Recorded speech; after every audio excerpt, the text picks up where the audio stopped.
तर मित्रांनो, आम्ही आज पुरंदर किल्ल्यावर आलेलो आहे आणि जिथे आपल्या छत्रपती संभाजी महाराजांचा जन्मस्थान आहे आणि तिथे आम्ही किल्ल्यावर फिरून आलो आहे, मंदिरात जाऊन आलो आहे आणि खाली शिवाजी महाराजांचं, आपल्या संभाजी महाराजांचं फार सुंदर असं जे म्युझियम आहे ते बनवलेलं आहे. इथे बघू शकता तुम्ही की तिथे किती छान सगळ्या गडांची माहिती दिली आहे. जवळपासचे जे काही गड आहेत ते प्रत्येक भिंतीवर असे त्यांनी फोटो म्हणजे लावले आहे आणि त्याच्याबद्दल त्यांची माहिती पण दिली आहे.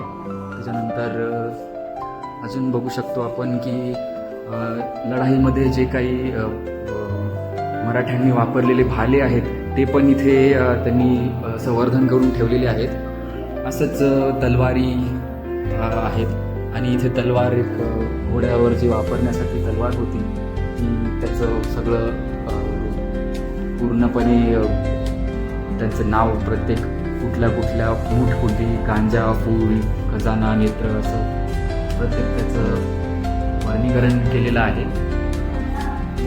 त्यानंतर बाहेरून पूर्ण असं ते कॉरिडॉर बनवलं आहे त्यांनी आणि इथे प्रत्येक भिंतीवर मोठे मोठे फोटोज लावले आहे किल्ल्याचे, गड किल्ल्याचे आणि प्रत्येक किल्ल्याची थोडीफार एकदम शॉर्टमध्ये 3 ओळीमध्ये त्यांनी माहिती दिली आहे. आणि आतमध्ये आपण आल्यानंतर फार छान अशी संभाजी महाराजांची मूर्ती आणि फोटो लावलेला आहे, बघू शकता तुम्ही इथे.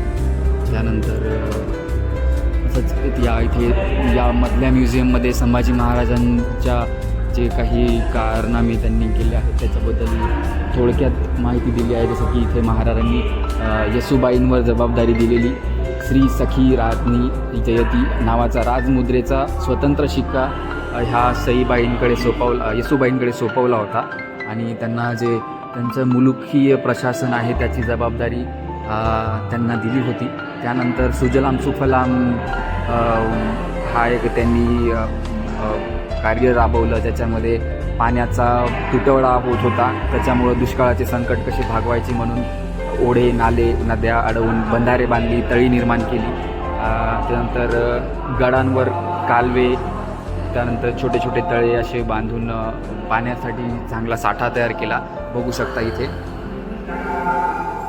त्यानंतर असंच प्रत्येक रणसंग्राम सगळे त्यांची लहानपणापासूनची शिकवण कशी देण्यात आली. जन्म झाल्यानंतर त्यांना शास्त्रास्त्र शिक्षण, सुसंस्कार, शास्त्रीय शिक्षण सगळ्या गोष्टीचं जे काही आहे ते इथे संवर्धन केलेलं आहे.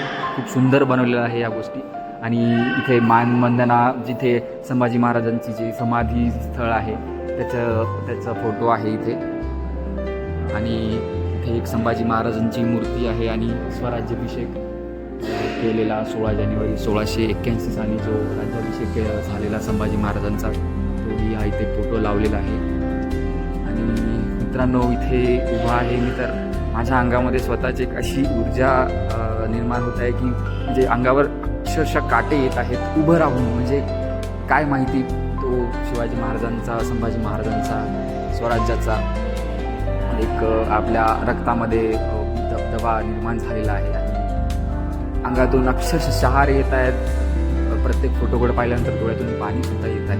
तर मी इथल्या जे आर्मी कॅम्प आहे त्यांचे खूप खूप धन्यवाद करू इच्छितो, कारण त्यांनी त्यांच्या हाती हा प्रोजेक्ट घेऊन 2021 साली म्युझियम त्यांनी तयार केला आहे.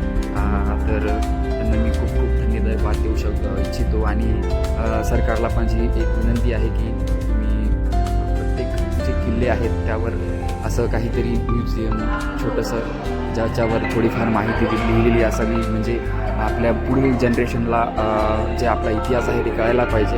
त्यासाठी सरकारने थोडंफार पाऊल उचलायला पाहिजे आणि किल्ले संवर्धन करण्याची फार गरज आहे.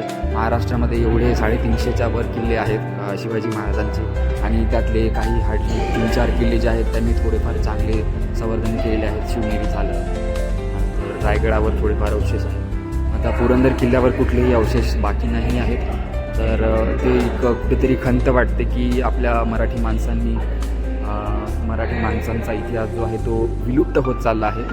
तर सरकारने याच्याबद्दल थोडीफार दक्षता घेण्यात यावी. आणि जय भवानी, जय शिवाजी. नक्की येऊन पुरंदरला भेट द्या आणि म्युझियम बघा. धन्यवाद.